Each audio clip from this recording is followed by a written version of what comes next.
2h09, a gente segue falando sobre essa história do Banco Master, porque tem uma repercussão. O presidente do Supremo Tribunal Federal, o ministro Edson Fachin, segue em reuniões para tentar lidar com esta gigante crise do Banco Master. A Suprema Corte enfrenta uma grande cobrança, principalmente após os últimos assuntos envolvendo o ministro Dias Toffoli. E com isso, aumenta a discussão sobre o inquérito sair do STF e ir para uma instância comum. Janaína Camelo, ao vivo, é quem nos ajuda a entender essa história. Como funcionaria a saída desse inquérito do Supremo Tribunal Federal, uma vez que existe um nome ligado ao Congresso Nacional, então por conta disso que ele chegou no STF, como seria? Haveria uma divisão ou o inquérito 100% iria para uma outra instância? Ótima tarde a você. Ótima tarde para você também, Bruno. Exatamente esse caso, só relembrando, essa investigação com relação ao Banco Master, Daniel Worcaro, o dono, os executivos, estava primeiramente sendo investigado na primeira instância, né, em São Paulo, aqui no Distrito Federal. Então, da Vara Federal, veio para o Supremo Tribunal Federal, como você disse, porque durante as operações, ali, os mandados de busca e apreensão, acabou sendo encontrado um documento que mencionava o nome de um parlamentar. Tem foro privilegiado, um deputado federal, e aí, por estratégia, os advogados de Daniel Worcaro, dono do Banco Master, pediram então para que esse caso subisse para o Supremo Tribunal Federal. E isso foi o que acabou acontecendo. Caiu nas mãos do Dias Toffoli, porque, primeiramente, os advogados tinham pedido que fosse um caso remetido para o ministro Cássio Nunes Marques, porque ele já relata um processo correlato. Mas o ministro Edson Fachin disse que não, colocou para distribuição por sorteio e caiu nas mãos do ministro Dias Toffoli. E aí, Bruno, o ministro já deixou bem claro para os colegas da corte que não pretende se declarar impedido ou suspeito nesse caso, ou seja, ele mesmo deixar o caso. Então, uma saída mais honrosa seria esse processo ser remetido para a Vara Federal. Agora, como você disse, pode ser dividido sim, as principais decisões ficar por conta do STF e o resto da investigação no âmbito da primeira instância.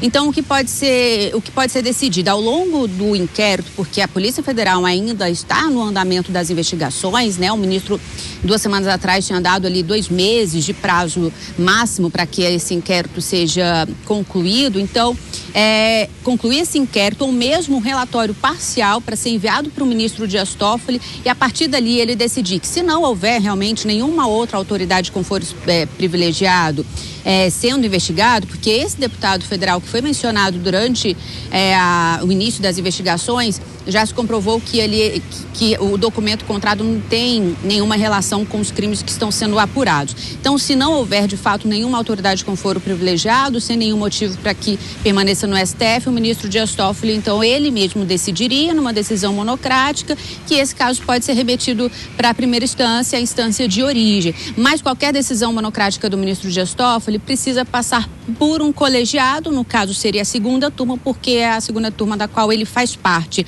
Só relembrando que o ministro Edson Fachin, ele também já numa declaração pública, numa entrevista para o jornal Globo ontem, ele disse que qualquer alegação de irregularidade na condução do processo envolvendo o Banco Master vai ser apreciada por um colegiado. O ministro deixou isso bem claro sobre continuar o caso nas mãos do ministro Dias Toffoli. O presidente do STF também disse que vai, quando necessário, tomar sim alguma atitude, doa a quem doer. Foram as palavras do ministro Edson Fachin. E aí, Bruno, na semana que vem, o STF volta, né? As sessões voltam a funcionar, a acontecer, e aí a gente vai ver esse caso sendo discutido com mais pompa aqui no STF, e a gente provavelmente já vai ver alguma decisão com relação a isso, né? É com você, Bruno e Márcia. Janaína Camelo, ao vivo da capital federal, 2h12, com essa repercussão, um enorme desgaste, na verdade, na imagem do Supremo Tribunal Federal, com essa história do Banco Master. Já já a gente volta a conversar com outros assuntos. Quero ouvir os nossos comentaristas, começando com a Priscila Silveira, que está de volta, chega de férias, do gelo, do frio, para a notícia mais quente do ano, né? Que é essa repercussão da história do Banco Master. Quero a sua análise, uma eventual saída do inquérito do ministro Dias Toffoli, ele saindo do Supremo Tribunal Federal, seria uma derrota para o então ministro Dias Toffoli? Boa tarde, Bruno, Márcia, a toda a nossa audiência. Satisfação estar de volta, sempre muito bom. Bruno, a gente vê uma arranhadura, né, no próprio Supremo Tribunal Federal, e o ministro Fachin, ele é muito sério, né? A gente tem aí, obviamente, ele é mais fechado, ele não é de se expor tanto, e quando ele coloca que vai fazer doa quem doer, ele também pensa nas questões ligadas a essa, né, ranhura que se acontece aí no STF. Agora, o que a gente tem que lembrar é que foi deslocada a competência para o STF, segundo a decisão do ministro Dias Toffoli, porque teria sido citado, assim como bem colocou a Janaína, um deputado federal. E de fato, pela nossa Constituição, teria prerrogativa de foro ou prerrogativa de função. Entretanto, a investigação segue até o final e aí, dentro de um devido processo penal, a gente tem também alguns questionamentos que se fazem por causa do segredo total que foi ali colocado, né, nessa investigação pelo ministro, e a própria mantença desse inquérito sob a atribuição a gente vê que as investigações correm e as testemunhas também foram ouvidas no próprio Supremo, que não é de praxe que aconteça. Então, tem vários, realmente, apontamentos que devem ser feitos. Mas, para a gente até que fechar o comentário, fechando a investigação e não havendo prerrogativa de foro, não há motivo para esse inquérito e esse processo continuar. Então, o que se espera dentro das regras do processo penal? Terminando o inquérito, que ele desloque a competência para uma das varas federais, como assim bem colocou didaticamente a Janaína. E eu acho que é o que deve ser feito. E nós vamos considerar uma derrota ao ministro Dias Toffoli, mas não é bem uma derrota, é a aplicação devida do Código de Processo Penal e todas as regras comezinhas ligadas à investigação e processos como um todo.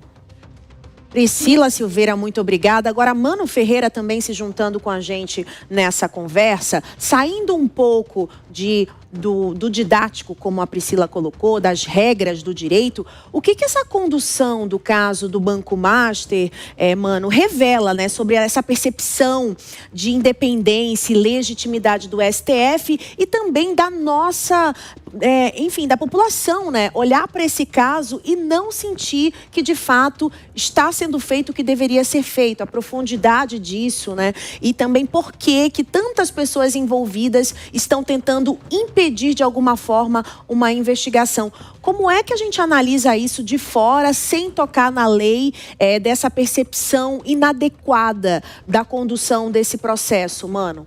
Pois é, Márcia. Primeiro, ótima tarde para você, ótima tarde para todo mundo.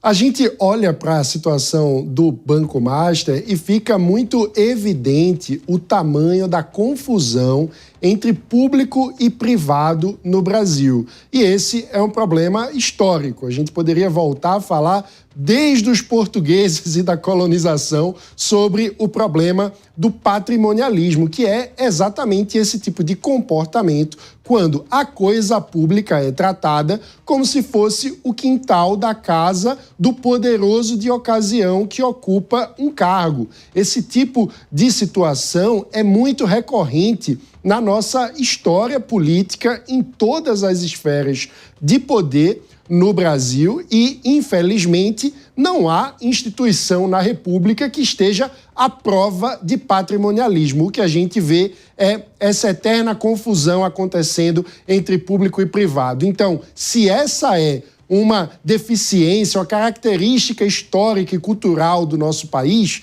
a gente precisa, independentemente de personalidades, independentemente de paixões políticas ou ideológicas, olhar para essa situação como adultos e pensar como podemos aperfeiçoar as nossas instituições para prevenir a ocorrência de casos como esses. E aí, eu acho que é fundamental que a gente fale sobre o equilíbrio entre os poderes, sobre como que os poderes precisam atuar de forma independente, sem conflitos de interesse, sobre a construção de um código de conduta para os ministros do Supremo e para o Judiciário de forma ampla, a respeito da manutenção da distância em relação às partes que são julgadas nas suas cortes. A gente precisa falar sobre como dotar o Senado Federal, que é a casa que faz o contrapeso ao STF, para que haja maior independência e, na minha visão, isso também passa